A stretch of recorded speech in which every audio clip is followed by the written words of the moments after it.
मित्रगण, मैं अमलकांत पाठक आप सबके समक्ष कुछ बातों को लेकर के उपस्थित हुआ हूँ।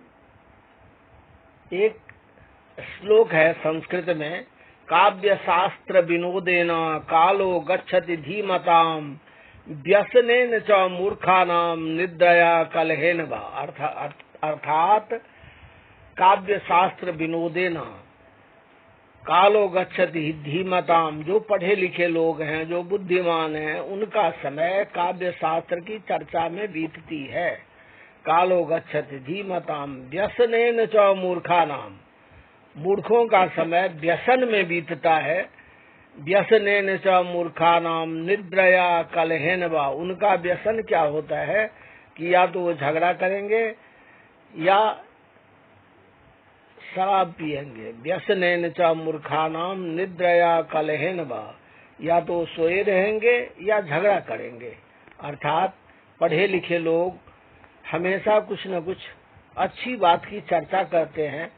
इस नीति श्लोक के माध्यम से यह बताने की कोशिश की गई है, इस समय हमारे देश में जितने पत्रकार हैं, जितने राजनीतिज्ञ हैं, जितने मतदाता हैं, जितने सिटीजन्स हैं, वो सब सरकार को बनाने और बदलने में लगे हुए हैं।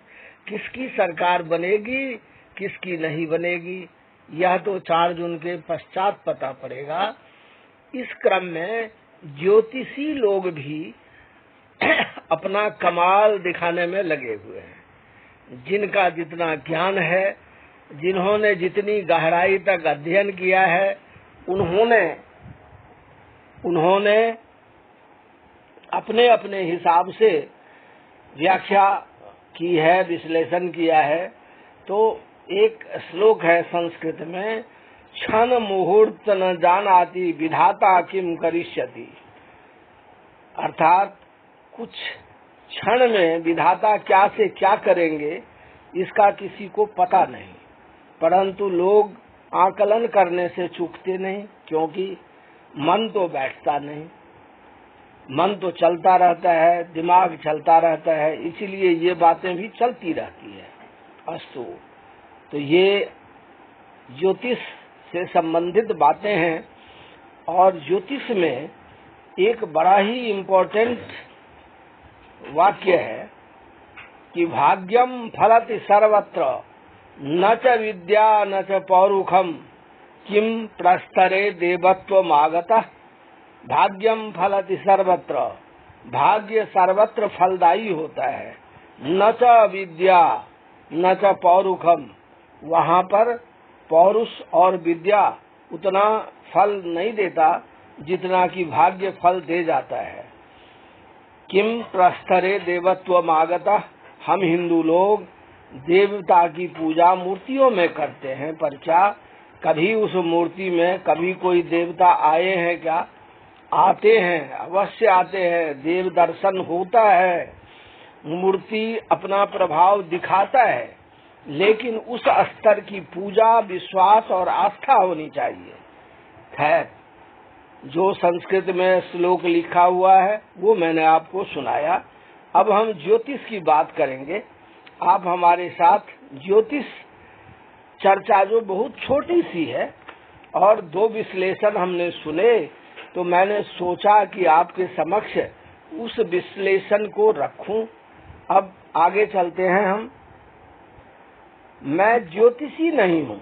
2002 में ज्योतिष विज्ञान रहस्य रत्नों का वैज्ञानिक निरूपण पुस्तक लेखन के क्रम में बहुत सारे ज्योतिष ग्रंथ हमने पढ़े थे। इस आधार पर मुझे आज भी बहुत सारी बातें याद आ जाती हैं और मैं देखता रहता हूँ, और बहुत बार ज्योतिष के माध्यम से मुझे संतुष्टि मिलती है, क्योंकि यह ऋषि विद्या है, वेद का नेत्र है, और यह बहुत सारे पन्नों को खोल भी देता है। तो लेकिन मेरे पास कोई डिग्री नहीं है, इसलिए मैं कोई दावा नहीं करता।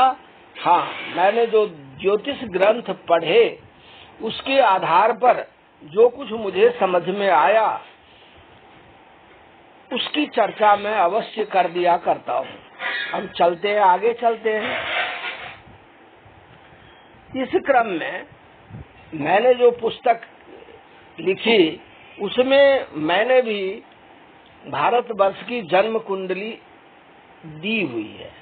और यहाँ पर ये एक ज्योतिषी जी है जो आगे आएंगे, ज्योतिष मंजरी करके उनका इसी में प्रोग्राम है, जिसको हमने स्क्रीनशॉट के माध्यम से यहाँ पे रखा है। उन्होंने 4 जून की कुंडली कुछ इस तरह से बताई है, अर्थात भारतवर्ष के कुंडली में 4 जून को लग्न में जुपिटर होंगे, वेनस होंगे, मरकरी होंगे, सन होंगे और 12वें घर में मंगल और चंद्रमा होंगे। 11वें घर में राहु होंगे, 5वें घर में केतु होंगे, 10वें घर में शनि होंगे। अब यहाँ पे मैं भारत के हर नागरिक को यह बताना चाहता हूँ कि कोई इस भ्रम में ना रहे, क्योंकि हमने भी इस देश में बहुत बातें देखी है, सुनी है। जब इंदिरा जी हारी थी तो पता नहीं लोग क्या क्या बोले थे। जब राजीव जी हारे थे तो लोगों ने यहाँ तक लांछना लगा दिया था कि वो तो देश छोड़ के इटली भाग जाएंगे। ये हमारे कानों द्वारा सुनी गई बातें हैं। ऐसे ही आज लोग मोदी जी के बारे में कहते हैं कि वो तो पद ही नहीं छोड़ेंगे। यहाँ पे हर व्यक्ति को आश्वस्त होना चाहिए कि लग्न में लग्नेश स्वयं बैठा हुआ है, अर्थात शुक्र देव बैठे हुए हैं। और संयोग बस यह भी देखिए कि जो भारतवर्ष के प्रेसिडेंट हैं माननीय द्रौपदी मुर्मू जी, वो सबसे ऊंचे पद पर हैं। लग्नेश अगर बलवान है तो देश का पत्ता नहीं हिल सकता। फिर अगर कोई ये इस भ्रम में है कि ये हो जाएगा, वो हो जाएगा, ऐसा हो जाएगा, ऐसा हो जाएगा, कुछ नहीं होगा। यहाँ पे बड़े प्रेम से सत्ता हस्तांतरण होगा, क्योंकि लग्नेश बलवान है। अब आप अगली बात सुने, वहाँ पे बुध चालाकी अवश्य करेंगे। चालाकी चलेगी नहीं, चालाकी चलेगी नहीं, क्योंकि यहाँ पे अन्य ग्रह भी तो मौजूद हैं। सूर्य हैं, सूर्य हैं जो एक अलग वर्ग होता है, जो देश के लिए मर मिटने को तैयार होता है। थोड़ी सी भी गड़बड़ी होगी वो एकदम से विद्रोह पे उतर आएंगे। इसीलिए बुद्ध की चालाकी काम नहीं आएगी। यहाँ पे मामला अगर बिगड़ता है तो कोर्ट तक जाएगा। बृहस्पति हैं, बृहस्पति नीति के मालिक हैं, कानून के मालिक हैं। संयोग से देखिए जो हमारे मुख्य न्यायाधीश हैं, माननीय मुख्य न्यायाधीश हैं सुप्रीम कोर्ट के, वो पूर्णतः गुरु को रिफ्लेक्ट करते हैं। उनमें देवराज देवगुरु बृहस्पति रिफ्लेक्ट हो रहा है। इसीलिए आप ये मत सोचिए कि कुछ गड़बड़ हो जाएगा कानूनी तौर से, ऐसा कुछ नहीं होने वाला। मंगल और चंद्रमा 12वें घर में हैं। चंद्रमा पराक्रम के मालिक होकर के 12वें हैं, मंगल के साथ फंसे हुए हैं। यह अच्छी स्थिति नहीं है, इसीलिए उठा पटक तो चलेगा। लेकिन 11 देश के 11वें घर में लग्न में राहु बैठे हुए हैं, सभी पापों को समूल नष्ट करेंगे। अर्थात पाप की भावना यहाँ पे नहीं चलेगी, नहीं चलेगी, नहीं चलेगी। भाग्येश और कर्मेश शनि स्वयं 10वें घर में बैठे हुए हैं। हमारे देश की 80% जनता गरीब है। शनि को रिप्रेजेंट करता है। शनि कर्म भाव में मजबूत बन करके बैठे हुए हैं, स्वगृही हैं, भाग्येश हैं, कर्मेश हैं, राजयोग कारक हैं।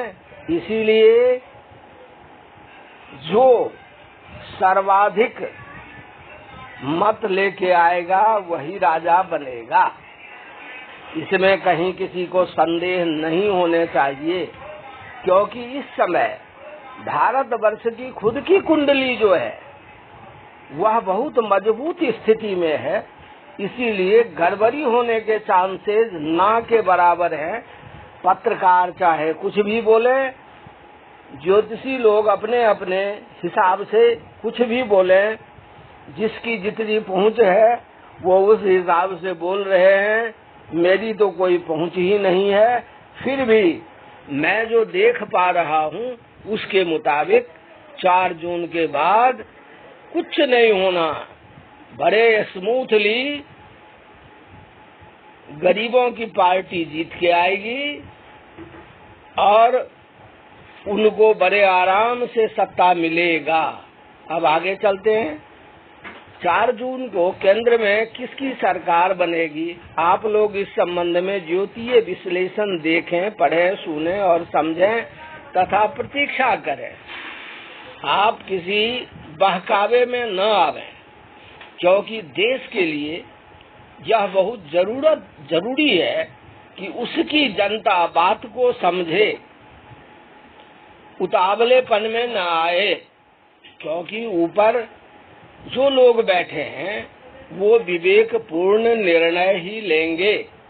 हमारी संविधान की व्यवस्था ऐसी बनी हुई है कि कोई इसको बहुत ज्यादा तोड़ मरोड़ कर सकता है, लेकिन उसका बहुत लाभ उसे नहीं मिल सकता, क्योंकि व्यवस्था ही इतनी मजबूत बनाई है हमारे स्वतंत्रता सेनानियों ने, हमारे पहले के नेताओं ने।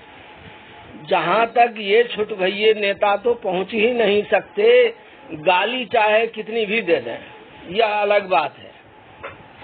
क्योंकि वे हवाई जहाज से नहीं दौड़ते थे, वो पैदल देश का चप्पा चप्पा छाना था।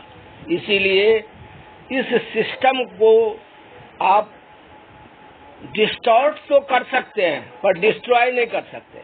चलिए आगे चलते हैं। यह ज्योतिष मंजरी वालों ने शो किया है वह है,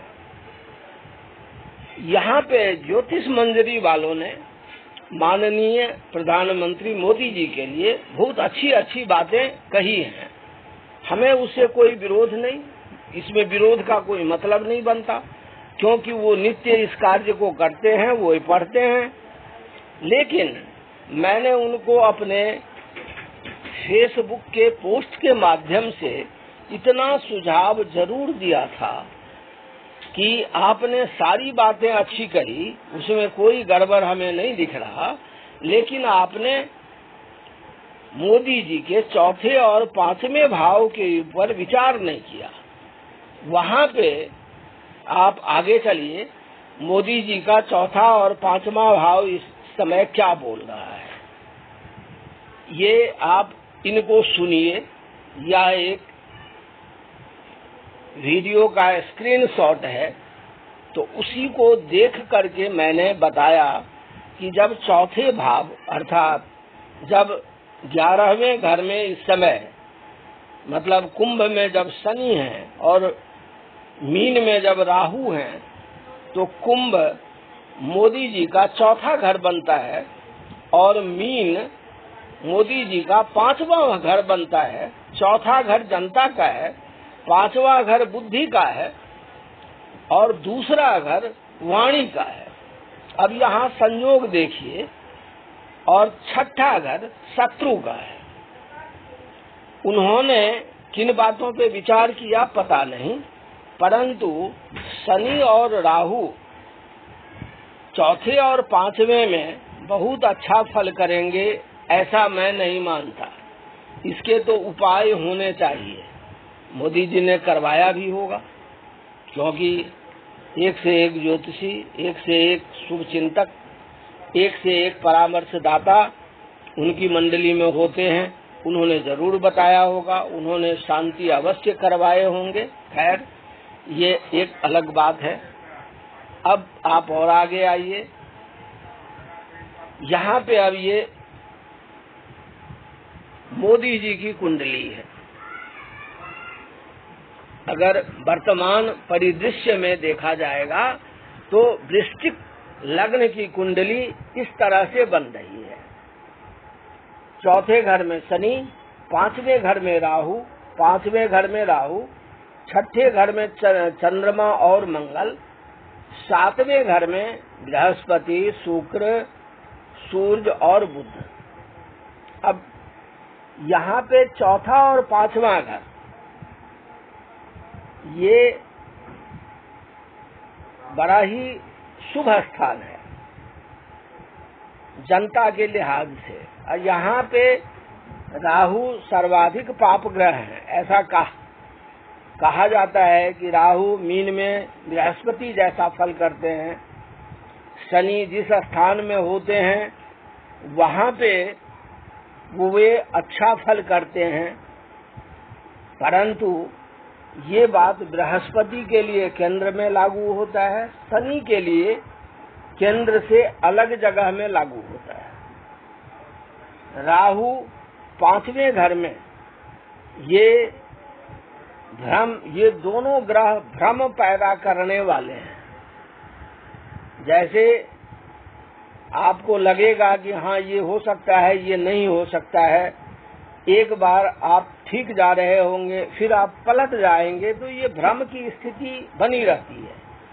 तो चौथे और पांचवें घर में पाप ग्रह का होना अच्छा नहीं है।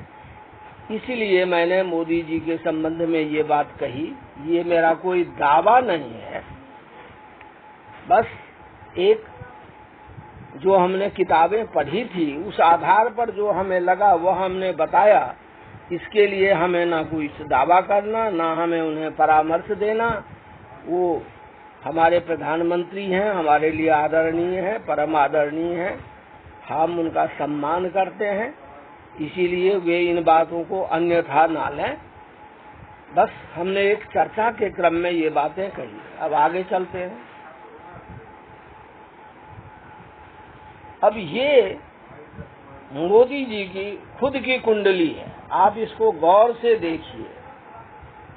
लग्न में मंगल और चंद्र है, चौथे घर में गुरु है, 11वें घर में यहाँ पे ये जो छठा घर है, इस घर में यहाँ पे केतु बुध सूर्य इतने ग्रह हैं। 10वें घर में शुक्र और शनि है। ये चर्चा मैं इसलिए कर रहा हूँ, आप इसको देख लीजिए, क्योंकि इसकी आगे जरूरत होगी। ये है मोदी जी की कुंडली। ये ऊपर वाली, नीचे वाली है वर्तमान कुंडली। अब यहाँ मुझे कहना क्या है वो मैं आगे कहूँगा आपको। ये वशिष्ठ जी हैं, जीडी वशिष्ठ जी, इनका कुछ और कहना है। आप इनके इस एपिसोड को अवश्य ही सुने। इसलिए सुने कि यहाँ पर ये रेफरेंस दिया हुआ है। इस रेफरेंस को आप पढ़ें, उनके वीडियो को आप देखें और सुनें। इससे आपको, इसके माध्यम से मैं आपको दो बातें बताना चाहता हूँ। उनका कहना ये है इस एपिसोड में कि ये मोदी जी की कुंडली नहीं है जो ऊपर दी गई है। अब तक हमने जितने समाचार पत्र में देखे उसमें यही कुंडली बताई गई है। और यह कुंडली बोलती है, मोदी जी की कुंडली बोलती है, दूर से झलकती है। जो मोटे मोटे चीज देखने के लिए है उसको आप भी देख सकते हैं। जो कोई ज्योतिषी होगा वो देखेगा। अब उनका एक जो बात मुझे अच्छी नहीं लगी या मेरे समझने में गलती हुई, मैं नहीं कहता, लेकिन मैंने जो समझा वो मैं बता रहा हूँ। उनका कहना है कि मोदी जी की यह कुंडली नहीं हो सकती, क्योंकि यह किसी राजा की कुंडली नहीं हो सकती। तो उनको मैं ये बताना चाहता हूँ इसके माध्यम से कि इससे बड़ा राजा की कुंडली तो हो ही नहीं सकती। उसका कारण आप भी समझ सकते हैं। जब 11वें सूर्य हों तो वो अकेले राजयोग देने में सफल हैं। केतु आ जाए तो बहुत बड़ी बात हो गई, क्योंकि केतु बहुत ज्यादा पापनाशी है और 11वां घर सर्वाधिक पाप स्थान है। वहाँ पे सूर्य के आने का मतलब कि पाप का नाश हो गया। केतु के आने का मतलब कि पाप का बहुत अधिक नाश हो गया। बुध वहाँ पे बैठे हुए हैं। यश है, कीर्ति है, बुद्धि है, बौद्धिकता है। इसीलिए मंदिरों पे सर्वाधिक कार्य मोदी जी के समय में हुआ, क्योंकि 11वां भाव जो सर्वाधिक पापमय था वो वहाँ पे पाप का नाश हो गया। अगर पाप का नाश हो गया तो पुण्य ही तो बचा। इसीलिए मंदिर के कार्य सर्वाधिक मोदी जी के समय में हुए। 10वां शुक्र और शनि है, इसीलिए जन सैलाब का मदद मिला। अब वो राजा की बात कर रहे हैं कि राजा की कुंडली नहीं हो सकती, तो हमने एक सूत्र पढ़ा है। यहाँ पे देखिए, चंद्रमा भाग्येश होकर के लग्न में नीच के हैं, मंगल के साथ बैठे हुए हैं। यहाँ पे दो बातें हैं।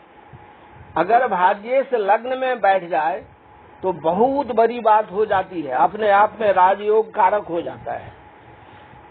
चलिए, नीच में है तो नीच भंग राजयोग होता है, और उसका श्लोक है कि नीचस्थे जन्मनि यो ग्रहाः तस्य राशिनाथस्य तदुच्चनाथः सचंद्रे विलग्नात् यदि केंद्रवर्ती यो जन्मनि राजा चक्रवर्ती। संस्कृत का पूरा श्लोक स्पष्ट नहीं हो पाया बहुत, लेकिन ये आपको मिल जाएगा। नीच भंग राजयोग में ये बड़े जगहों पे आपको देखने को मिलेगा, बहुत जगहों पर देखने को मिलेगा। तो इसमें देख लीजिए, चंद्रमा यहाँ पे वृश्चिक में जाकर के नीच का हो गया।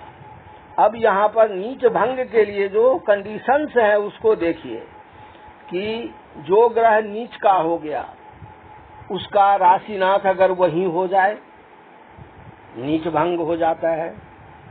अगर राशिनाथ का उच्चनाथ, अब राशिनाथ यहाँ पे मंगल है, क्योंकि वृश्चिक राशि का मालिक मंगल है।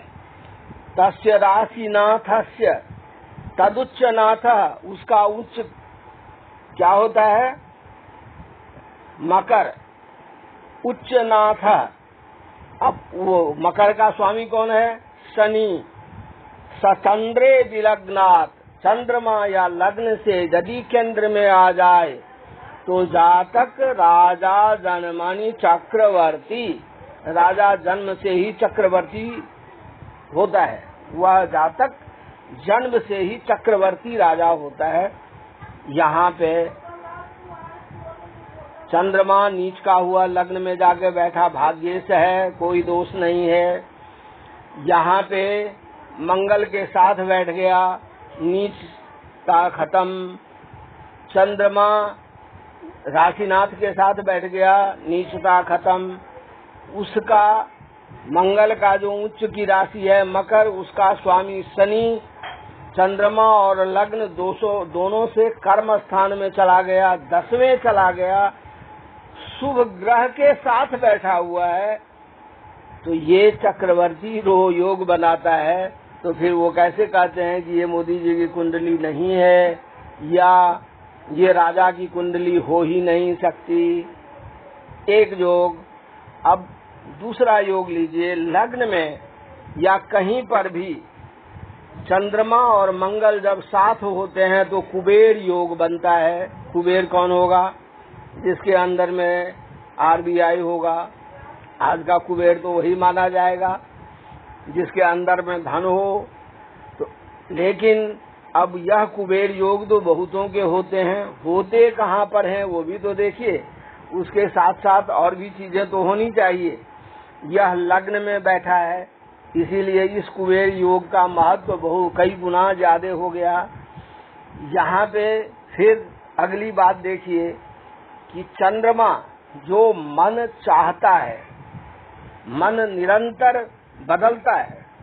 मन की गति सूर्य के प्रकाश की गति से कई गुना अधिक है, इसीलिए मन की गति के मुताबिक चलना बड़ा कठिन होता है। अब यदि लग्न और चंद्रमा, मतलब चंद्रमा यदि लग्न से तालमेल बनाता है तो वह व्यक्ति बहुत ही कामयाब होता है। अब यहाँ पे देखिए कि लग्न और चंद्रमा एक साथ मिल गया, इसीलिए मोदी जी ने जो सोचा उस काम को किया। बस उठ के खड़े हो गए, मन में विचार आया, उठ के खड़े हो गए, चल पड़े। मंगल है, रुकना नहीं है, चलते जाना है। इसीलिए ये सारी बातें राजयोग के पक्ष में जाती है। इस योग का जो नुकसान था वो तो हो चुका। शादी को उसने जितना तार तार करना था, वैवाहिक बंधन को वो उसने कर दिया। बाकी जगह तो वह कुबेर योग का काम कर रहा है। अब आगे चलिए। दूसरी जो सबसे बड़ी बात है, हमने कहा कि राहु यदि मीन राशि के हों तो वह गुरु जैसा कार्य करते हैं। एक बेनिफिट। और सर्वार्थ चिंतामणि नाम का एक ग्रंथ है, उसमें कुछ पंक्तियां हैं जो ये कहती हैं कि यदि कुंभ का गुरु केंद्र में आ जाए, यदि कुंभ का गुरु केंद्र में आ जाए तो वह कई पीढ़ियों के लिए धन इकट्ठा करवा देता है। वह अर्थात वह इतना धनवान होगा। आप देखे होंगे कि मोदी जी बार बार अपने जो सैलरी होती है वो अपने काम करने वालों के बीच बांट देते हैं। कहाँ से आया? सैलरी इतनी है। उनके लिए जो व्यवस्था है सरकार की वो है, वो अपने सैलरी से जितना खर्चते हैं, नहीं तो वर्कर में बांट देते हैं। यहाँ पे बृहस्पति दूसरे और पांचवें भाव के मालिक हैं, बैठ गए केंद्र में, चौथे भाव में। गुरु का पहला और चौथा घर बड़ा ही प्रशस्त माना जाता है। इसमें कुंभ के गुरु चौथे घर में बैठ गए। यह कई राजयोगों के बराबर अकेला राजयोग है। फिर वो कैसे कहते हैं कि यह किसी राजा की कुंडली नहीं है? मेरे इन दो आचार्यों से जो बातें नहीं मिली, जो मुझे ठीक नहीं लगा, और संयोग बस मैं उनके चर्चा को सुन रहा था, उनके वीडियो को देख रहा था, मुझे ठीक नहीं लगा, इसीलिए मैंने ये चर्चा की। अब आप लोग इस विश्लेषण को पढ़ें, सुनें, समझें, आगे बढ़ें और देश के लिए सोचें, क्योंकि जब हर नागरिक तैयार होगा तो हमारा देश दोबारा से सोने का चिड़िया बन जाएगा। जय भारत, जय हिंद।